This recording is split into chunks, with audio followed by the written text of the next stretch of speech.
आषाढ़ मास कृष्ण पक्ष योगिनी एकादशी व्रत कथा। अर्जुन बोले, हे जनार्दन, मैंने ज्येष्ठ मास में शुक्ल पक्ष के निर्जला एकादशी की कथा सुनी। अब आप कृपा करके आषाढ़ मास के कृष्ण पक्ष की एकादशी की कथा सुनाइए। इस एकादशी का नाम क्या है तथा महात्म क्या है, सो सब वर्णन कीजिए। श्री कृष्ण भगवान बोले, हे कुंती नंदन, आषाढ़ मास के कृष्ण पक्ष की एकादशी का नाम योगिनी है। इसके व्रत से समस्त पाप नष्ट हो जाते हैं। यह व्रत इस लोक में भोग तथा परलोक में मुक्ति देने वाला है।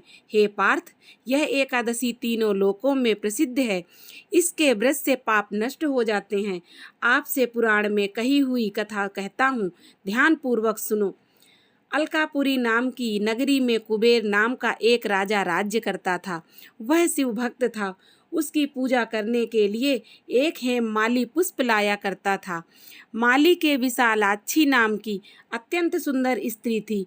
एक दिन वह मानसरोवर से पुष्प ले आया, परंतु कामासक्त होने के कारण पुष्पों को रखकर अपनी स्त्री के साथ रमण करने लगा और दोपहर तक न गया। जब राजा कुबेर को उसकी राह देखते देखते दोपहर हो गई, तो उसने क्रोधपूर्वक अपने सेवकों को आज्ञा दी कि तुम लोग जाकर हेममाली का पता लगाओ कि वह अभी तक पुष्प क्यों नहीं लाया। जब सेवकों ने उसका पता लगा लिया, तो वह कुबेर के पास जाकर कहने लगे, हे राजन, वह माली अभी तक अपनी स्त्री के साथ रमण कर रहा है। सेवकों की इस बात को सुनकर कुबेर ने हेममाली को बुलाने की आज्ञा दी। डर से कांपता हुआ हेममाली राजा कुबेर के सन्मुख उपस्थित हुआ। उसे देखकर राजा कुबेर को अत्यंत क्रोध आया और उसके होठ फड़फड़ाने लगे। उसने कहा, अरे पापी, महानीच कामी, तूने मेरे परम पूजनीय ईश्वरों के भी ईश्वर शिव जी का अनादर किया है। मैं तुझे शाप देता हूँ कि तू स्त्री का वियोग भोगेगा और मृत्युलोक में जाकर कोढ़ी होगा।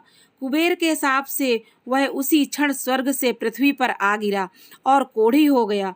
उसकी स्त्री भी उसी समय उससे बिछुड़ गई। मृत्युलोक में आकर उसने महा दुख भोगे, परंतु शिवजी की भक्ति के प्रभाव से उसकी बुद्धि मलिन न हुई और पिछले जन्म की भी शुद्ध रही। इसलिए वह अनेक दुखों को भोगता हुआ तथा अपने पूर्व जन्म के कुकर्मों का स्मरण करता हुआ हिमालय पर्वत की तरफ चल दिया। चलते चलते वह मार्कंडेय ऋषि के आश्रम पर जा पहुंचा। वह ऋषि अत्यंत वृद्ध तथा तपस्वी थे। वह दूसरे ब्रह्मा के समान प्रतीत हो रहे थे और उनका वह आश्रम ब्रह्मा की सभा के समान शोभा दे रहा था। उनको देखकर वह हेममाली वहां गया और उनको प्रणाम करके उनके चरणों में गिर पड़ा।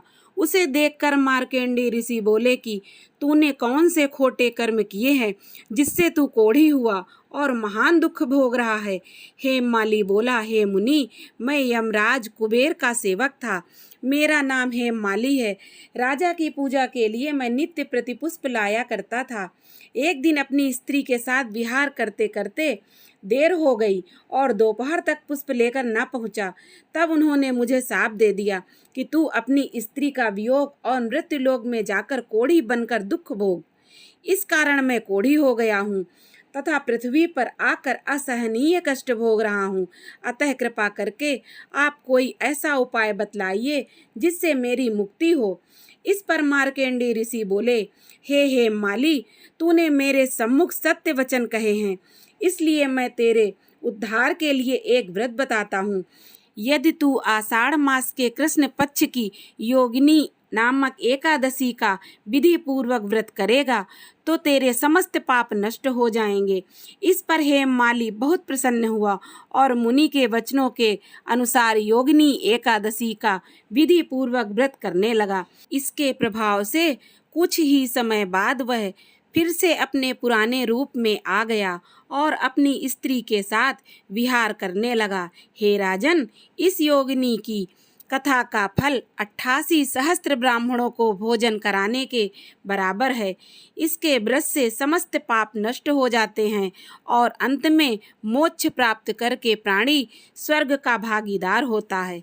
कथा सार, व्यक्ति को पूजा आदि धर्म कार्यों में आलस्य या प्रमाद नहीं करना चाहिए, बल्कि मन को संयम में रखकर सदैव ईश्वर की सेवा में तत्पर रहना चाहिए। इस कलयुग में कोढ़ जैसे रोग से मुक्ति पाने के लिए मनुष्य को योगिनी एकादशी का व्रत श्रद्धापूर्वक करना चाहिए।